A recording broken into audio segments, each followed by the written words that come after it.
I'm still alive! And today I'm going to be making a Dungeons & Dragons campaign from scratch right here with you. Now Nate, in the past you've made fun of me for over-planning as a DM, so today I'm just gonna keep things simple. Today I'll be deciding on the setting and making the rough premise of the campaign. I think that this is truly all you need to get started, so come and make a D&D campaign with me. So the first thing we need to do is decide on what the premise of the campaign is. And for that, we need to answer a few questions. First, what time period does this take place in? Now I gave myself a few options for this one: prehistoric, colonial, medieval, modern, sci-fi, or apocalyptic. I think that there's rule for a cool... Did I just say rule for cool?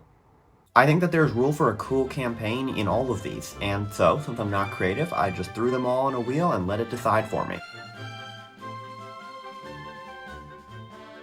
And it's apocalyptic. This campaign will be taking place in a post-apocalyptic version of Earth, crossed with D&D characters and magic. This is already sounding kind of fun. So the next thing we need to do is decide on what the conflict is of the campaign. Now since we're in an apocalyptic world, I think zombies would be cool. Now I don't just want to have a world overtaken by zombies, that is so overdone. Instead, this is going to be about containing the spread of the infection. We'll say that what caused the apocalypse that the campaign is going to start in the first place is a meteor hit Earth, say 200 years ago, and caused all the nuclear power plants to go into meltdown. In the time since, nations and governments have just completely collapsed, which plunges the world into the state the campaign is at when we begin. Now the zombies are going to come from an ambitious scientist named Dr. Jin. Now Dr. Jin's goal is to make the nuclear fallout areas habitable again. So he created this serum that would make humans resilient to the radiation and tested it on himself. It worked and protected him from the radiation, but then it quickly mutated him into a zombie-like creature. So what will begin the campaign